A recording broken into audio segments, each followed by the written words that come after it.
My name's Toth Depeña. I'm the artist working on the sculpture for Jack Trice commemoration memorial. So I have been studying art since I was in junior high, since I was young.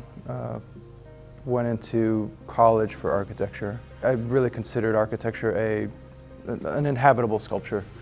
I went on to get a master's in architecture and wound up missing art, the hands-on part, quite a bit. So I really wanted to sort of get back into this idea of making things.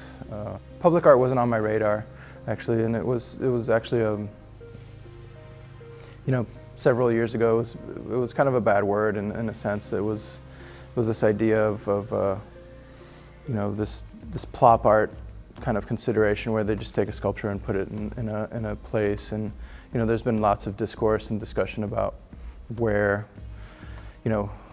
what the relevance was and how and why, and the community dialogue and the words of like site specificity come into mind, and that's also becoming a little bit of a not maybe a cliche, but just something that's kind of like, how can something not be site specific if it's there, right? Like, so just the consideration of the site, it's important.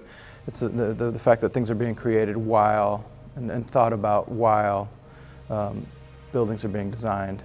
So there's the consideration of the work before the project is actually done. So it's actually the best sort of amalgamation of my interests and my expertise. So it's like art and architecture coming together, like the peanut butter and the chocolate, and the Reese's.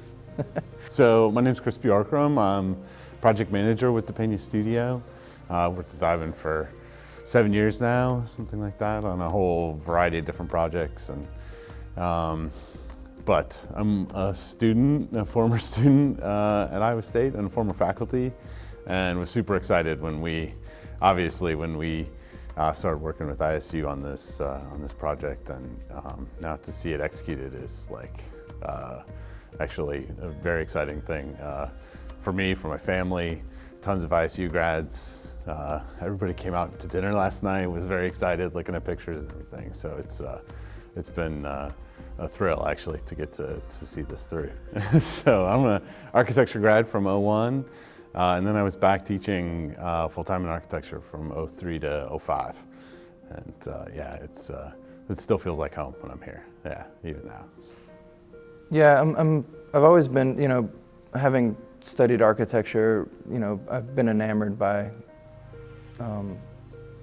let's say, concrete as a material in and of itself. The fact that it's quite dense when it sets, but it's so fluid when it's being worked. So this aqueous introduction of water into the powder, and then the mixing becomes, it's almost like alchemy, in a sense, where like these two things come together and they form a really interesting material that is actually really malleable for a certain set of time, right? Like, and then it becomes like you have a time frame in order to work with the material, and the fact that you can form it now and like the aggregate, the mixture of it, like you can make it really, really fine and have really, really resolute kind of form. I think it's really beautiful. I have never worked necessarily in concrete or let's say this cast stone material, but I've always admired it.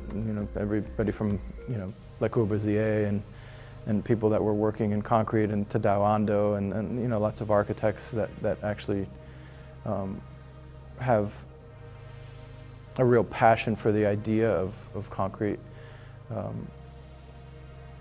That's kind of where I've always loved it, I guess, is the point. Like but I've never worked with it, and in this case, it felt really appropriate. The material represents difficulty, I think, in my opinion, and in this case, there's both. There's a sort of dichotomy of the complexity, the difficulty of what that material is, the density, its mass, and then there's the fluidity of the form that goes through it, and that sort of like was a really special moment. Having looked at it, having just being real, installed. There's almost a geologic like nature to it. Like it really feels like there's like you're walking through a cavern that's been carved, right? Like through whatever erosion of thousands of years, but this has happened, within 3 years, right? Like we designed the idea of having that sort of strata and being aware of the density of the material, I think is what I was trying to get across in the idea, where it's the overuse of the word struggle. It's more about the process. I consider walking through time, as you start from the piece, like as you go through it, there's the sequential moments, and you can see, in my opinion and how I experience it, like there's a time presence to this object that you walk through, and you're kind of, let's say, I don't know, it's the first time I thought about it, but it's almost like a time machine, right? Like you can see the layers, you can see the complexity, you can see the density, you can see the hardships. So I can see a timeline as I'm walking through it, almost like you can when you're at the Grand Canyon, so to speak, right? You can see the layers of time that have been built up and the way the rivers eroded it. It's very similar. I'm kind of a jack of all trades when it comes to the studio. So I work with Ivan to kind of develop the designs and sort of get them into the fabrication space. So working from sketches to design development, trying to sort of get some articulation in terms of detail and how we're going to actually fabricate things. Usually, almost all of that happens computationally.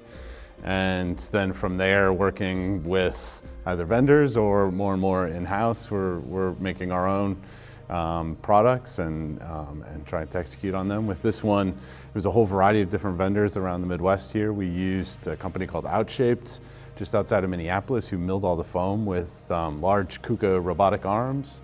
And then they shipped all that down to New Ulm to American Artstone, which is the company that fabricated the concrete components. And really worked hand in hand with those two companies over the last 6 months, trying to make sure everything was as perfect as we could in putting this together. I should also say Jensen Builders in Des Moines came and did the foundations back this summer before students were back. There's a massive footing underneath the sculpture that makes sure that it's not going anywhere for a very long time. And then Seedorf Masonry, who's the company who's been out helping us install it, has been unbelievable in terms of commitment and kind of bringing out resources to make sure we had everything we needed to get this thing put in place perfectly. Yeah. So the footprints were, it's almost a literal response to, walking in somebody's shoes and the experience of the piece.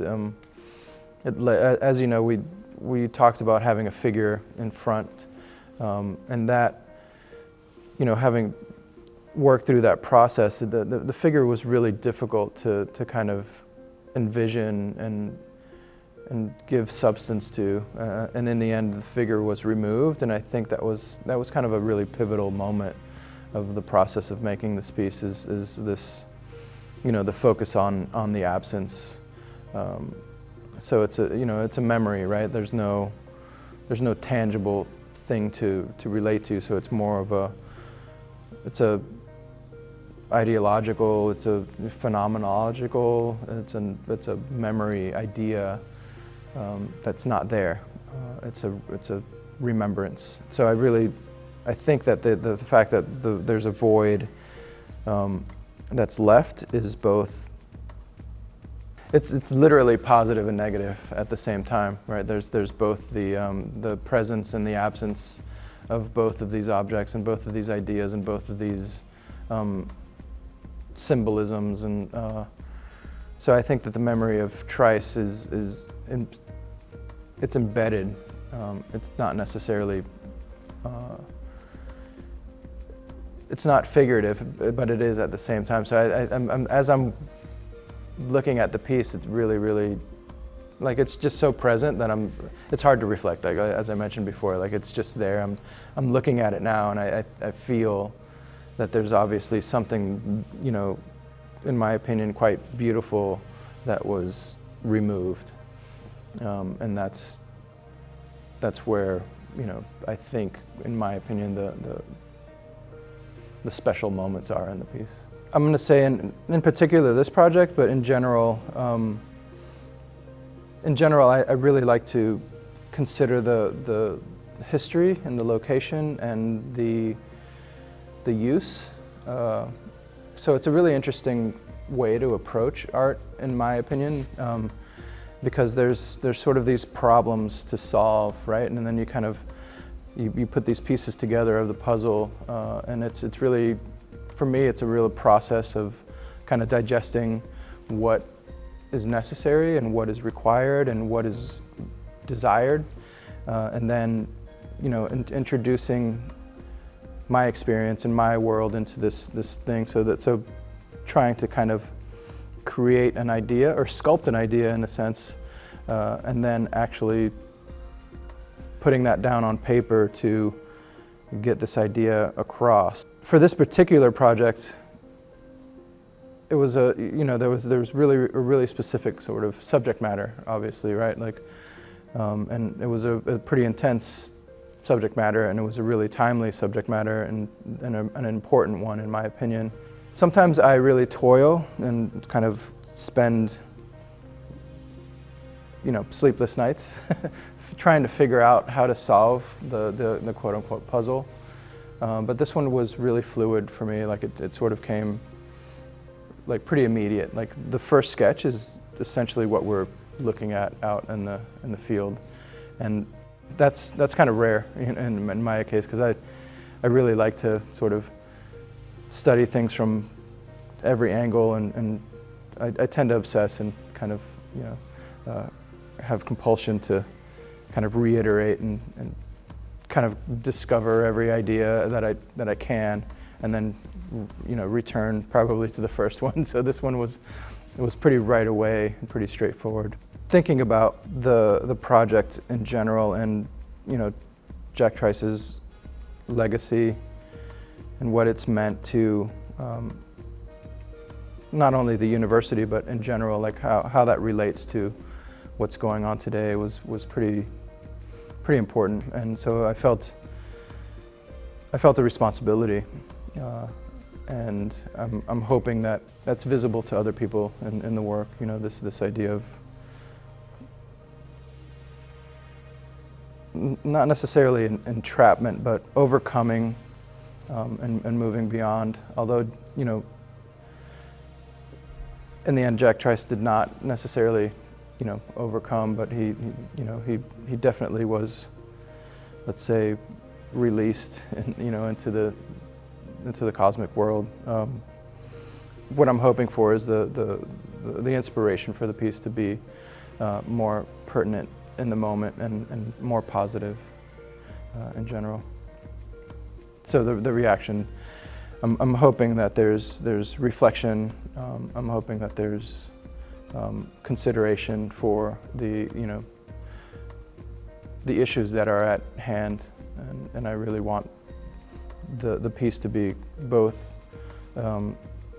considered from an aesthetic perspective, where, as we were talking about earlier, like, a child can come and see it and enjoy it just for the formal aspects, and perhaps, you know, playing with it and then having that discussion with their parent about what it actually means, what this object is actually signifying.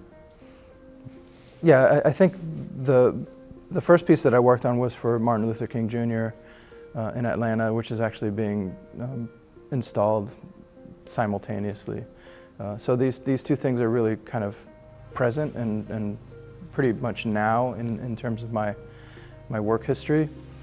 So it's hard for me to reflect on them being so, like, right at the moment, but in a sense, I'm not a historian, right? Like, but I do enjoy the research, and I enjoy the discovery of what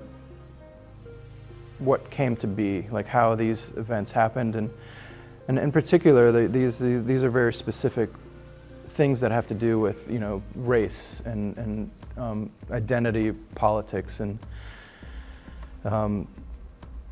so it's not. I don't feel like it's a coincidence in my life that these things are coming together. As we were talking about, my background is mixed in terms of race and figuring out who I was and where I fit into, you know, the larger scheme of things was not necessarily an easy process. You know, having grown up in a pretty much all African American neighborhood and situation, you know, my best friends, you know, were the people that were closest to me were what I considered family, and I didn't really make a distinction until kind of much later in life, where it was like, okay, well, somehow people have to fit into these silos, and I'm not sure that I still to this day don't have a distinction, but I consider it more now, actually. Like these projects have made me think about it a lot more. Whereas as I was discussing, like I put on these blinders where I just didn't pay attention to the idea of race. I just pushed forward. I knew where my goals were and what they were, and then I had that focus. So everything else fell to the wayside. But these projects actually make me really reflect and kind of try to understand and put into a visual language how to define, you know, these aspects, how to really sort of digest what it means to be a person of color, what it means to be Hispanic, what it means to be African American, what it means to be a mix of those things. And how to identify myself, which it's really been kind of a struggle, you know. Like I'm a mutt, right? Like, you know, not necessarily fitting into one of those categories. I don't know. I've always enjoyed being an outsider, which is fine for me. I'm quite okay with it. I don't think I'd have it any other way. I submitted work for a different project for ISU, which was the cyclone sculpture, which was supposed to be in the plaza initially, and it's not necessarily there. During this process, working with Lynette Pullman, she became aware of the fact that I was working on the Martin Luther King Jr. Commemorative piece in Atlanta, and she thought it would make sense. So she actually connected the dots and approached me about actually proposing for this project. So it was via the actual cyclone sculpture, which was a public work, and it was a public RFQ that I wound up getting shortlisted for, and then proposing, and then getting selected for. So that's actually a different project that had a direct relationship for Lynette, connecting those two things and presenting my work and my MLK work to the committee and saying, look, there's these two moments that are, you know, particular to what we're dealing with here, and that's where it came from. Usually having a committee is really a difficult thing, because you're designing for, you can never make everybody happy at the same time. Usually you can make nobody happy, really. But you know, that in and of itself is a challenge. But in this case, everybody was really focused and poignant about what it was that they kind of wanted this thing to be, that before there was an idea. I think that everybody kind of knew what they wanted. So it was easier for me to actually not necessarily, it was easier for me to actually present a solution to what is a sort of nebulous problem. And the committee was really receptive, super smart, and I learned a lot from the process, which is always great for me, because I'm easily bored. But in this case, you know, it was challenging, and people challenged me, and I was appreciative of that fact. But at the same time, as I mentioned, that the idea was resolute from the beginning, and I think it gelled, and everybody struggled with me, you know, during the process of actually the design development and trying to figure out, like as I mentioned, the figure, like we were all like, you know, we all had the same questions. We just really didn't know what those questions were. We were just not necessarily sure, and the fact that everybody wasn't sure was important to me. And then when we made the decision to remove, then it was like, okay, you know, it was an aha moment for everyone, and it was one of those kind of team ideas that came together, or team moments. So again, appropriate with, you know, the athletics, and I'm not a sports person, and sorry, I didn't say it. Sorry. I'm not an athlete, but you know, this idea of team, in this case, was really kind of special and appropriate. Well, I ironically knew Lynette back when I was teaching, and even as a student when she was teaching in the College of Design, and so it's been fantastic getting to work with her on executing an actual project. It's been a real honor just getting to come back, obviously, and put something like this together. You know, commemorating Trice is I think a really kind of, I mean, obviously it's invaluable to the university in terms of identity of the place and just honoring his legacy. And I think to put a visual to it like this is really impactful, and I think it's awesome to actually kind of see it come to fruition. We literally just set the last piece 10 minutes ago. I want to get across the appreciation that I have for being allowed to do this, or being invited to do it, and given the privilege. I think it's one of the most impactful pieces that I've ever done in my life. So I really do appreciate the opportunity.